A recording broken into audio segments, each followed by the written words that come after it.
last one.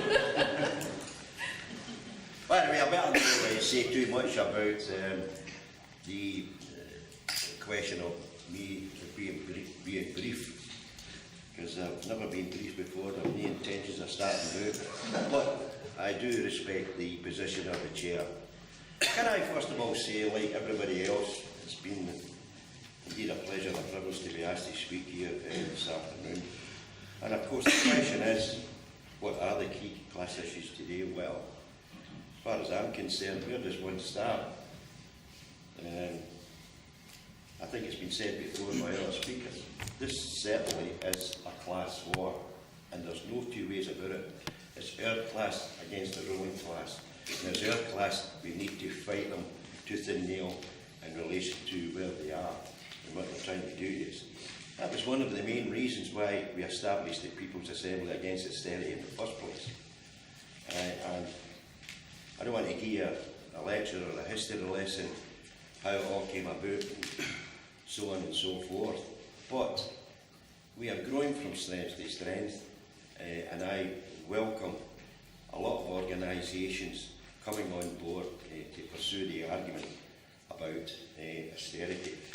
Because the question of austerity, and principally campaigning organisations and trade unions, that's why the Tories, by the way, have now decided to further introduce the anti-union laws, because we have stood up against austerity in the first place. They've embarked upon the most vicious attacks, as been said about, the old, the infirm, and all the rest of it, the working poor, the bedroom tax. I'm getting sick and tired of the spin that they keep putting over in the media. We know about the sanctions regime, we know about the zero-hour contracts, we know about wage freezes. They actually want to make sure and silence us as human beings, and that, in my view, is a basic attack on our human rights. The question of food banks, for example, when they came to power, they actually continued to look after their own. They refused to cut the question and close the question of tax loopholes for the multinational corporations. They've reduced the inheritance tax for the rich, and of course the question of the tax credits for the working poor are attacking them. The working poor obviously are actually getting deeper into poverty. They demonise those decent people who defend and rely on working tax credits. I mean, the front page headline of the Morning Star yesterday, 2.7 million people will stand to lose up to £3,000 per head in relation to the welfare cuts. The old argument about the skivers against the strivers. Cameron's pledge, do you remember in the election before it? He had no intention, he said, of reducing the tax credits. He continued to say that the Conservatives were on the side of working people. Well, I've never heard so much bloody rubbish in all my life coming from the mouth of that man. And we've got to expose the Conservatives and the Tory government for what they are. Downright liars, by the way. And it's a big con. It's a big con, and they also want to try and split, workers against workers. And that in itself is very, very dangerous. The question of the vulnerability of the homelessness, for example, and yet at the same time there's no mention of the greedy bankers, the spins, the speculators, and indeed the hedge fund managers who caused the problem in the first place. That's been conveniently forgotten about, by the way, in relation to that. The squandered billions, by the way, shoring up the city institutions while leaving the rest of us worse off. Well, we've said it before, we did not cause the crisis, and people have said we're not going to have to pay for it. But I'll tell you this, we will not allow this government of ours, by the way, to continue with their insidious position and trot out the same rubbish that we've been used to over the last few months. In the People's Assembly, we have continually argued there's a better way. We've continually argued there is an alternative. We're arguing for a fair and just society, a society where our children can rely on decent education, where those in benefits can depend on the state in order that they can make ends meet without fear of sanctions in relation to what's happening with PCS members having to embark upon that programme in relation to the league tables and so on. where those tax evaders and avoiders pay their corporation tax properly, instead of moving their profits into tax havens and offshore accounts. And of course we need to curb the greedy excesses of the main energy companies who continue to rip us off. I think there's only one answer to that, by the way. That's to renationalise those companies that's been sold off in relation to British Telecoms, in relation to the Post Office and the Royal Mail. It's an outrage, in my view, that our pensioners having to choose whether to eat or heat. And as I said, it's worth shouting for renationalisation from the rooftop, because people understand what that means. We have been saying quite consistently the need to pay the national minimum wage. And if we talk about the national minimum wage, we can call it the living wage, because I don't think it's fair that young people, by the way, suffer the same as older people in relation to the minimum wage and in relation to the caps. I think we should be talking about the question of age. If we're going to pay the minimum wage, call it the living wage with no embargo on age whatsoever, in my view. I think we should end wage restraint. Free collective bargaining, by the way, is the order of the day, rather than imposition of 1% or 1.5%. No more outsourcing of the National Health Service and the contracts. End competitive tendering. And my view is no interfering in collective bargaining. And of course, an end to privatisation. And I specifically want to touch on the issue of the franchise arrangement in relation to the railways in Scotland. And we will continue as a union, and indeed as a People Assembly, to keep Carmack in the public sector. And it's no use saying, as I've heard before, that the previous Labour Lib Dem administration in the Scottish Parliament started the process. Well, if it was wrong then, it's wrong now in relation to that element too. So therefore, that doesn't hold any water with me as an individual and a member of the RMT. And I'll tell you, I've not seen the evidence, the written evidence regarding the EU procurement rules in that regard. It's right that we should argue to invest in our public services and restore the manufacturing base. Build quality and high standard social housing at affordable rents, link pensions and benefits to the rate of inflation, and of course dignity in retirement. Pay our National Health Service staff, our nurses, our porters, and even junior doctors the proper salary for the job they do. Our NHS staff are loyal, caring, dedicated people who are a credit to their profession. And I've got first-hand knowledge of that because my grandson suffers a severe disability, and we've got open access to the hospital in Wishaw whereby he's treated should he fall into bad health. That in itself, by the way, is a credit to the profession. And as I say, that's a personal experience that I have went through with my grandson. I think it's important to talk about a sustainable and secure future based on social justice, fairness and equality and opportunity for all. And of course, let's end the argument about blood and money for illegal wars and of course to scrap Trident's replacement. But we've got to demonstrate and argue for the position of diversification, and I think that's vitally important as well. I finish on this note. Let's continue to call for the repeal of the Thatcher's anti-union laws, because she started it, and of course this mob are carrying on with the trade union bill. But we need to oppose outright, in my view, the insidious, vicious and vindictive trade union bill. It's the most vicious proposal I've ever seen written, and of course we know it is on draft form. What about on the side of the workers when this mob, by the way, are attacking the workers and the workers' organisation? That is a myth again, and as I say, what we need to do is expose that. My view is this: the right to withdraw one's labour and the right is a basic human right enshrined in law. And of course the ILO Convention of Human Rights, Article 87.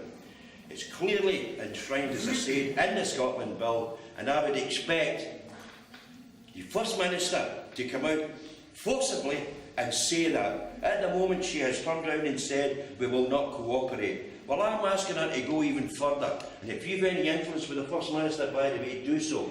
I think she should be coming out and saying we will not comply, we will defy the law in relation to that. United Nations, because obviously in my view, if it's sustainable, is the fact that A member state such as Great Britain are actually tinkering with the Human Rights Act when we look at the detail about the right of association and freedom and all the rest of it. And as I say, trade unions, in my view, and I would like to think the leaders will be opposed to the bill and outright. You can tinker with the thresholds if you like. You can curtail their right to represent members. You can attack it financially. You can use scab labour, which is clearly enshrined in the draft. And of course restrict social media and the use of, curtail the right to pickets and give new powers to the trade union certification. You can do all that. But I'll tell you something that you can't do and you won't stop. You won't stop people walking off the job and turning around and saying we're not having it. That's why my union have made it abundantly clear that we will defy the law. And I'll say this, any union, by the way, is taken to the courts in relation to defying that law. There should be mass mobilisation of the trade union movement to protect those workers in struggle in relation to the attacks of this outfit. That's the only language that they understand. And let's learn lessons from the poll tax campaign that took place in relation to the non-payment of that. Colleagues, I want to say this and finish up. The SDUC, quite rightly, 2 or 3 weeks ago, took a defiant position, and quite rightly so. And that should be supported insofar as democracy being eroded. Our message to the Tories, in my view, is quite simple, and it's a cliche, but it's exactly correct, is that a hurt to one is a hurt to us all, but a victory to one is also a victory to all. And we've used the phrase, all workers united will never be defeated. Yesterday, local communities, the trade union movement in Fife assembled 500 people and we had a rally and demonstration. I would like to think that the People's Assembly will encourage other communities to do the same, because we've got a duty and a responsibility to get into the communities that we are privileged to serve. We are now targeting housing associations and community councils and asking them to join us. And of course, I think together we can smash both the question of the anti-trade union laws. We'll take our message into those communities, as I say, and I'll finish up by saying this. Rule 1 of my union's rule book is this: to work for the supersession of the capitalist system by a true socialistic order of society. Colleagues, I rest my case.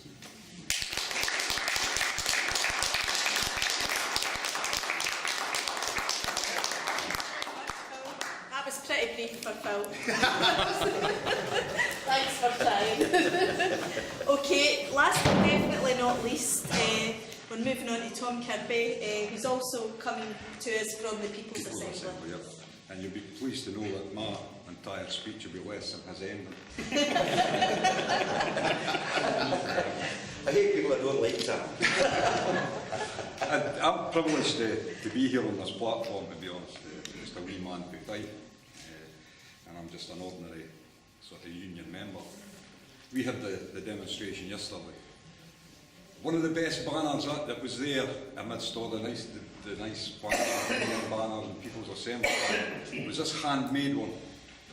And written on it was austerity, a fancy term for class war. And that's true. And it's time we realise this is class war and there's no other word for it. And everybody steers shy for saying that, but it's class war we're involved with. And I'm going to tell you my thoughts. We're being outclassed at this moment in time. I think we're being outclassed. They're winning. We've been on the back foot, and it's time we actually started attacking. We were talking earlier that we're back to the 20s and the 30s. Well, we are. 20s and the 30s, if you wanted a job, you had to stand on the street corner and you waited on the man coming and tap you on the shoulder and say, oh, hey, you and you. Today, you have to sit in the house and wait on a text message. That's life on 0 hours contracts. I was speaking to somebody yesterday. Their daughter was sacked by email on a 0 hours contract and was then sacked by email. That's modern day Britain on 0 hours contract. We're back to the unemployed are targeted with vindictive sanctions. Disabled are being targeted with a vindictive work capability assessment. We're back to the 20s and 30s. where money is being withdrawn if you're not working, in the hope that that will force you to take a job, and it doesn't work. No more does anybody talk about mass unemployment. Politicians, all they talk about is the highest level of employment in history. And I heard a man once say, you know, I keep hearing this, he said, and that's been bloody true ever since the Black Death. Because obviously, population's increased, so employment has to increase.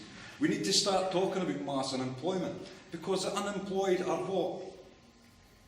The reserve workforce for the capitalist class. That's all they are. They're there to be used and abused to keep the pressure on the workers. The Tories are now for hard-working people. I mean, can you believe that? But this is the perpetuation of the myths that they are putting out. And they're winning that argument in some quarters. The goal of this whole thing is the creation of the ultimate flexible workforce. They're trying to turn us into a tap. When they want us, they'll turn the tap on, and when they don't want us, they'll switch it off, and you're on your own, and you're not getting anything. That's what they're aiming for. That's what we're fighting. That's what this trade union bill's about. It's turning us into commodities. That's the class. That's the class. That's our warfare. Only through organising in our communities, strengthening the unions. But the unions have a part to play in this. The unions have to start looking out with their own wee branches. Their branches are going to have to reach out into their communities, because they're going to need community support to defeat this bill. The unions aren't going to do it on their own. They need communities to help them. They need to be organised within their communities. The People's Assembly, I'm not going to go tell you all about the People's Assembly. The People's Assembly are doing that. 250,000 people were mobilised in London in June by the People's Assembly. Hopefully, there's 100,000 people marching through Manchester today, the People's Assembly, organising grassroots movements. In Fife, we had the first march in Fife for decades, and fortunately it was a success. But marches don't achieve everything. Only by doing what the People's Assembly doing, and that's actually getting out into the communities, working with unemployed people, working with people that are on 0 hours contracts, helping them, supporting them, and actually doing things in your community, will we start to win this class war. We've got to mobilise people, we've got to get the people on our sides, and sitting in meetings doesn't do it. Getting out in the street does it. Thanks.